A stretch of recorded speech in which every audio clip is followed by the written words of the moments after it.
Success. What a wonderful word. Everyone is pursuing success in one form or another. It is difficult to achieve a success, however, the joy of victory is so sweet. What makes a winner? Why do some people succeed both in life and in business, and others fail? I would like to introduce our special speaker Ian Robertson, who serves as professor in Trinity College Dublin. He is one of the world's leading researchers in neuropsychology and an expert at applying the latest psychological and neuroscience research to contemporary political, health, social, economic and business affairs in a very accessible manner. He authored many books including The Winner Effect. Ladies and gentlemen, let's give a big hand to Professor Ian Robertson. Well, thank you very much, and thank you for that very kind introduction. You're very genteel.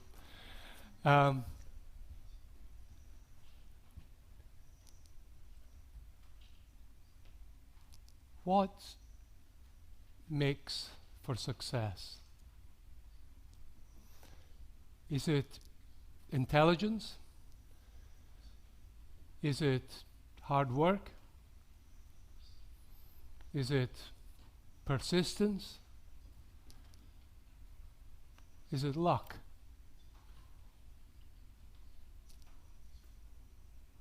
No.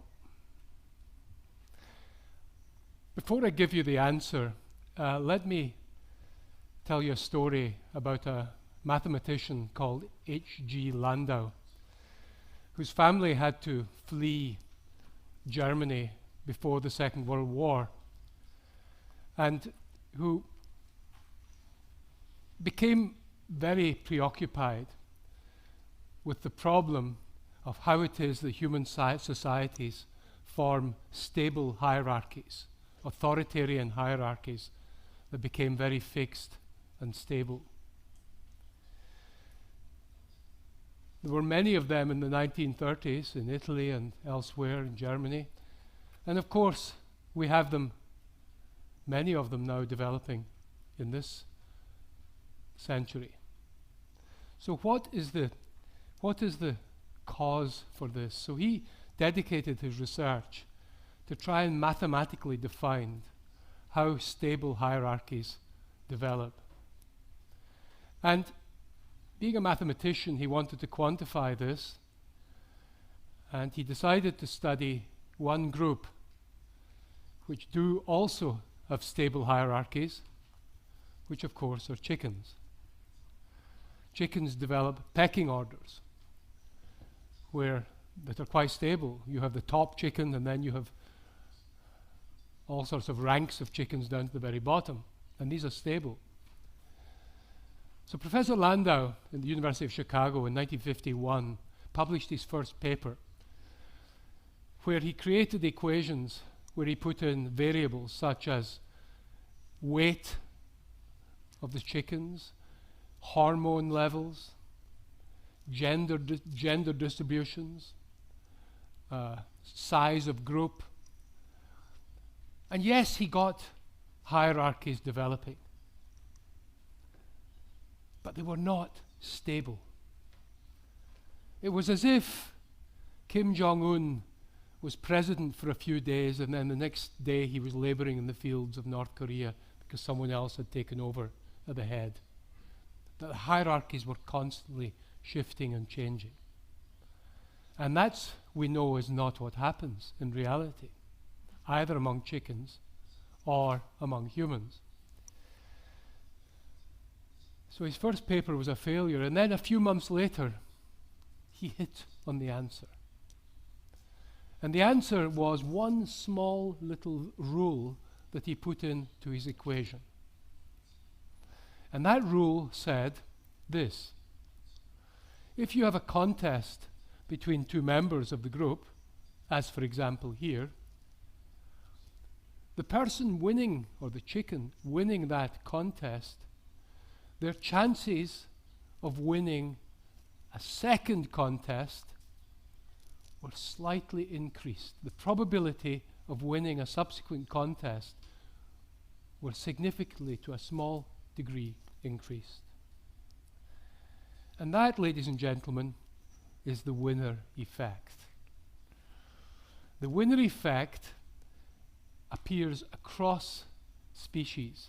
However, Professor Landau predicted it mathematically in 1951, and it wasn't empirically demonstrated until 1967 in the green sunfish.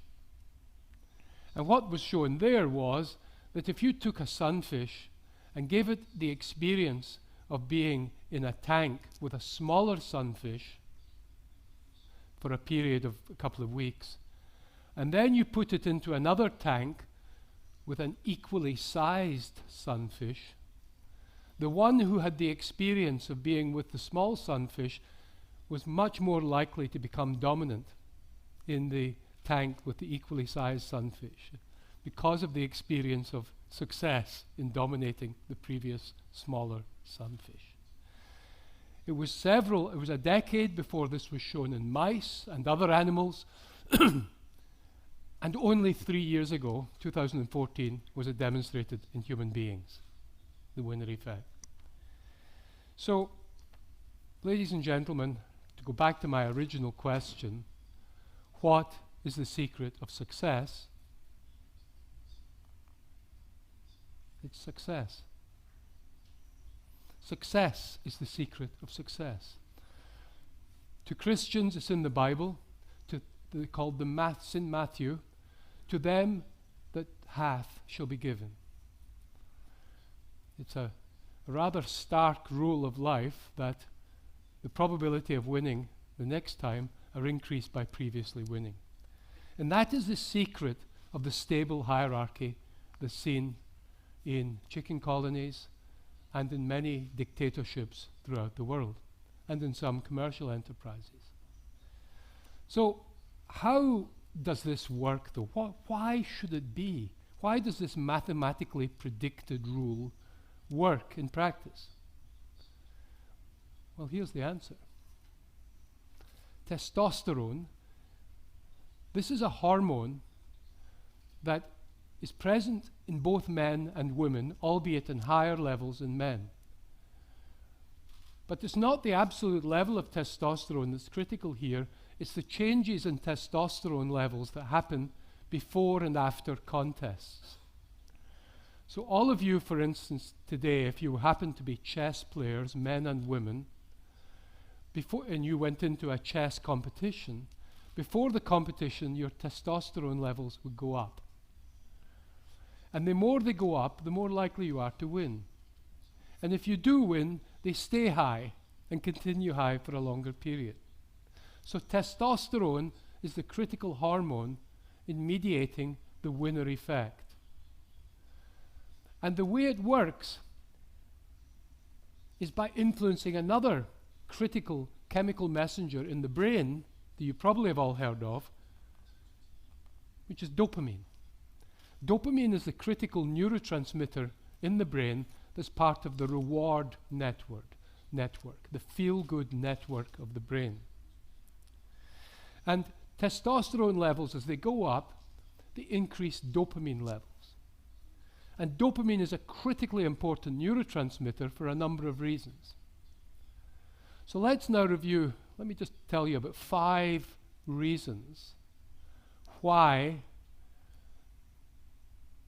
testosterone and dopamine increases caused by the winner effect should result in better success.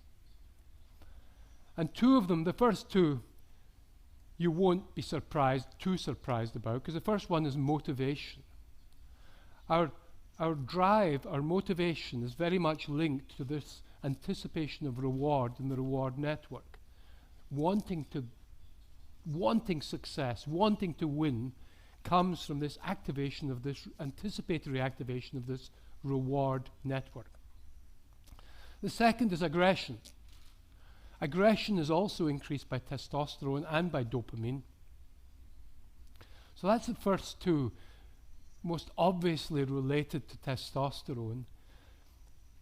Psychological, behavioral variables that help the winner effect lead to the fact that success breeds success. But there are 3 others that might be a little more surprising for you. Let's review them, the whole 5 again. There's motivation, there's aggression, but there's lifted mood. This increased dopamine activity is a natural antidepressant. And who would not want to feel less depressed, unless you're Woody Allen? So here we have an effect of success on your psychological state, your mood. It also lowers your anxiety. It's a natural anti-anxiety drug. And perhaps most surprisingly of all, it makes you smarter. Why could that be? Well, the frontal lobes of our brain are a critical part of our brain for planning, critical thinking, strategic thinking, abstract thinking. And dopamine is a critical neurotransmitter for the frontal lobes. And in the right doses, you get improved frontal lobe functioning with increased dopamine activity. And conversely, with failure and losing, decreased dopamine activity leads to reductions in that capacity. So, people are desperate to win because it makes them perform better, but it makes them feel good. And it makes them feel good because the reward network of the brain, and this is the putamen, a key part of the reward network of the brain, that single feel-good network of the brain is activated. And that's the network that's switched on, that when it's switched on makes you feel good when you get a pay rise, when you get promoted, when you have sex, when you win a bet, but also when you get power, and when you take cocaine, and when you get money. Power, cocaine, money, sex, success, all drive our behavior because they feel good, because they all switch on the reward network of their brain, of which we only have one. And that's why we all want to win so much. That's why we all want success. And perhaps the greatest of these drugs is power. Power has enormous effects on this reward network and makes people want to hold on to it and makes people want more of it. It is literally a drug. But like all drugs, it has to be in the right dose. If your doctor prescribes you a drug, you don't want to take too little of it, but nor do you want to take too much of it. And exactly the same is true for these chemical messengers in the brain. They all have an inverted U-shaped function where too little and you get negative effects. Sorry, too much and you get negative effects, and only in the optimal dose do you get the positive effects, with them increasing as the curve increases up to that. And there are a number of negative effects of power. So here's my first exercise for you today. We'll be doing 2 exercises. So what I'd like you to do is I'd like you to just put out your hands in front of you like that, turn them over, lightly clench them like that, and then put them on your knees. I'm going to ask you 10 questions. And these are 10 questions about a person you're going to think about. And that's a person that you have observed or worked with or know who has been given a position of power and who has been changed by power. Who you've observed their behavior and their demeanor being changed by virtue of having more power. How many of you can think of such a person? Can you think of someone that you've seen gaining power and being changed by it? I can certainly think. Can you think of anyone? Put up your hand if you can think of someone who was changed by power. Yeah. Good. So have that person in mind, and you're going to answer 10 questions, and each time the answer is yes, with respect to whether that question applies to that person, lift a finger, okay? And so at the end, you will have either a score from 0 to 10 or any number in between. So let's do this. And I want to, before we do that exercise, keep your hands there. I want to just review the positive effects of power, the positive effects it can have. It can make people smarter, more strategic in their thinking. It can make them bolder. It can lower their anxiety for all the reasons I outlined. It can increase their appetite for risk. It can make them more upbeat, decisive, charismatic.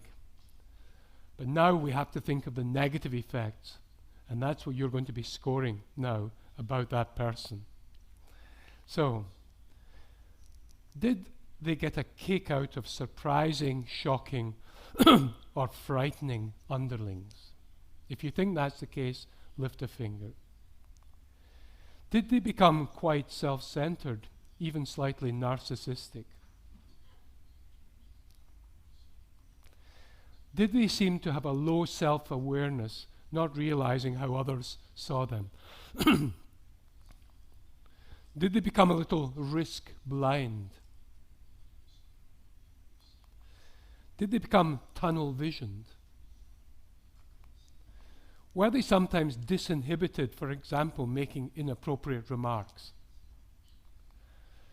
Did they become hypocritical, feeling that they were above the rules that apply to other people? Were they inclined to see others in terms of their usefulness to them, to see them as objects, in other words? Did they seem to have reduced empathy for those below them? Did they like having an impact on underlings by making them grateful? So, you have a score of 0 out of 10 for that person. How many of you had a score of 7 or more there? How many of you raised 7 or more fingers? Yeah? Okay. So, these are quite a few people in the room had more than 7 fingers up. So, these are people who have been severely affected by power. I'll just take a glass of water here.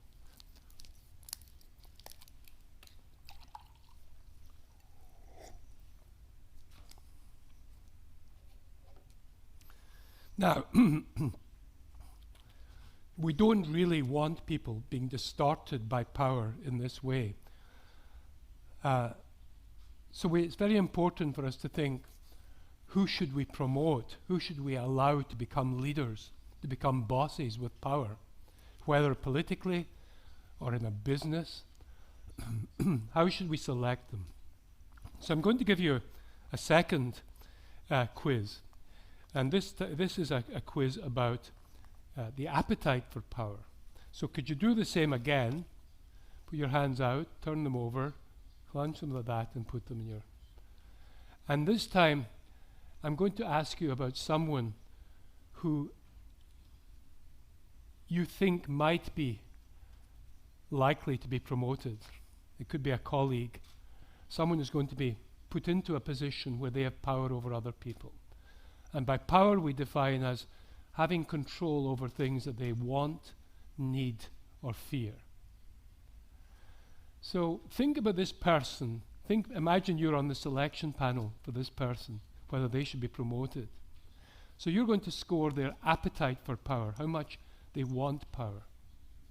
Now the trouble with power, it's one of three basic motivations we have that drive us, but they're mainly unconscious. So there's not much point in asking someone, do you have an appetite for power? Because people don't really have a good awareness of their own motivations. So the best people to judge that are observers, people who work with them, particularly people who are below such people. And we say, well, look, what's their, how much appetite do they have for power? So let's do here's the first question. So raise your finger. Do they tend to carry out very strong and forceful actions, psychologically speaking? Are they very concerned with their reputation? Are they very concerned with their prestige? Do they tend to arouse strong reactions or emotions in others in a one-sided way? Do they go to big efforts to impress others? Do they tend to bribe others with bonuses, promotions, or other incentives to get their way? Do they argue a lot with others to get their way? Do they spend a lot of time trying to influence people? Do they try to regulate or control what others are doing? Do they often give advice or help without being asked for it?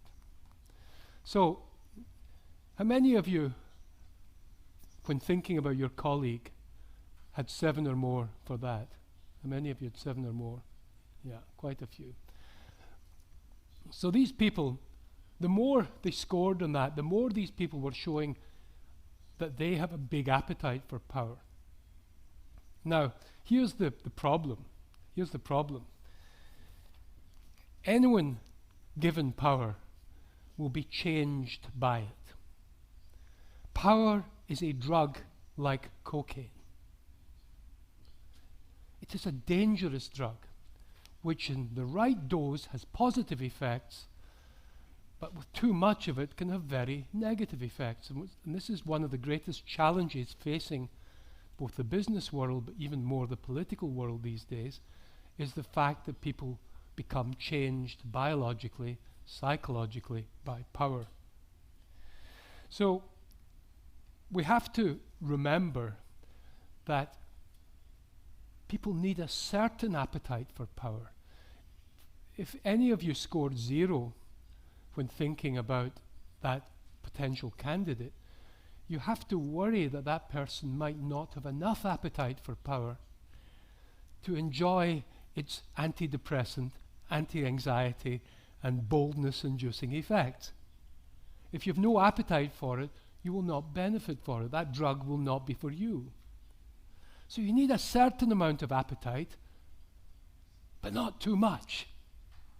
Because if you have too much of an appetite, then when you have the power, you will really take too much of it, and the drug will start to have an effect on you. So let me review again the negative effects of power. Power literally narrows your vision. It narrows your attention. Why? Because power focuses your mind on the next goal. It focuses your mind on rewards. You're always anticipating the next good, successful experience, the next victory. So that makes you forward-looking, it makes you optimistic, but it narrows your attention. And narrowed attention can be dangerous because you miss sometimes warnings, you miss other signs, you miss opportunities with narrowed attention. It makes you disinhibited because if you have power, you are less constrained by the possibility that other people will disapprove of what you do because you're the boss. So there's a disinhibition. And we see that, for instance, in President Donald Trump. We see strangely disinhibited behavior. Loss of empathy. This is the canary in the coal mine for power. Your ability to put yourselves in the shoes of other people, particularly people underlings, is diminished, neurologically diminished by power. And that means that your ability, if you're in a relationship with another person, you can be sure that neither Kim Jong-un nor Donald Trump have any empathy for the other. They don't even consider putting themselves in each other's shoes. And that's dangerous. Because if you're playing chess, for instance, you're taught when you play chess periodically to switch the board round to see the position from the other person's perspective. Because only then can you get a better strategy for dealing with them. If you always only think of your own perspective, you end up being more likely to be defeated. So empathy is a very critical tool for leaders. You tend to see others as objects when you hear of the negative effect of power. And that goes with the loss of empathy. You become hypocritical. The rules that apply to you, that apply to others, don't apply to you. Your self-awareness is diminished. Your actual neurological capacity to be aware of yourself is reduced. And you have blunted risk perception. And we see that in both Kim Jong-un and Donald Trump. So how then do we predict who will be the good leader, who will use power for its positive aspects? Well, we'd have to distinguish between P power, for personal power. That's the raw fuel, the raw energy that drives us. It's the sheer pleasure in being boss. But there's another kind of power that goes hand in hand, or can go, coexist with that, and that's called S power. And that's where you want power, but you want it on behalf of other people and not for purely egotistical reasons. Women, incidentally, tend to have slightly higher levels of S power than men. And the important thing about S power is it's an antidote to the drug effects of P power. That you're less likely to become addicted to power and become distorted and corrupted by it if you have S power. How do you measure S power? How do you know if someone has S power? Well, listen to their free speech and listen for the existence of nots, don'ts, and shouldn'ts in their free speech. That is evidence of internal constraints in people's minds that act as a kind of cushion against the delusion of special, I am the chosen one, egocentricity and narcissism that is very, very common with great power. So, for instance, George Bush and Barack Obama both had very high levels of P power. You cannot be a president without having the appetite for power. But George Bush had very low levels of S power, and Barack Obama had very high levels of S power. His speech was peppered with nots, don'ts, and shouldn'ts. Bush went to war a lot, Obama much less. And that is the evidence. US presidents with higher levels of S power are much less likely to go to war. And this is very important today, of course, with nuclear threat. And in the Cuban crisis in 1962, there was an event where one of the events was a shooting down of a US U-2 spy plane over Cuba. And in the war room in the White House, everyone wanted to retaliate militarily for that. Lyndon Johnson, the vice president, all the generals. The only two people who didn't were John F. Kennedy, the president, and his brother, Robert Kennedy. And they got the way, and they did not respond to the shooting down of the U-2 plane. Had they done so, there would almost certainly have been nuclear holocaust, and we probably would not be here today. However, in simulations that have been done since, where you get groups of people acting out that war room and getting the information in real time as it came in, where the participants have low levels of S power, they're more likely to take decisions like going to war when taking military action. So S power is an incredibly important antidote. And of course, power is dangerous, but so we need to balance P power and S power. We need to find people where that combination is balanced. And I have to say that one of the most dangerous combinations is having power and feeling inadequate, because that almost inevitably leads to bullying in organizations. And I wonder, for instance, whether Kim Jong-un when he became president, the head of North Korea at a very young age, was his violent behavior towards his uncle and others, was that an extreme form of bullying that resulted from him feeling initially inadequate in the position? Just speculation. So we have to consider that nowadays, with the old certainties of East and West, the old situation where political and business realities was much more determined by long-term strategic interests, these have changed so much that individual psychology of leaders is now much more important in determining world events, as we see in this ghastly and primitive contest of egos between, for instance, Kim Jong-un and Donald J. Trump. And we see this in a number of other, in Turkey, Recep Erdogan, in Russia with Putin, and then now today we see yesterday in Beijing the awful possibility of a new emperor, Xi Jinping, coming out. I hope it doesn't happen. All other leaders since Mao have left after 10 years. I suspect, and he has said he doesn't want to. So power is a dangerous drug. It's probably the most under-considered variable, but it's the secret of success, but it's a two-edged sword. Thank you very much.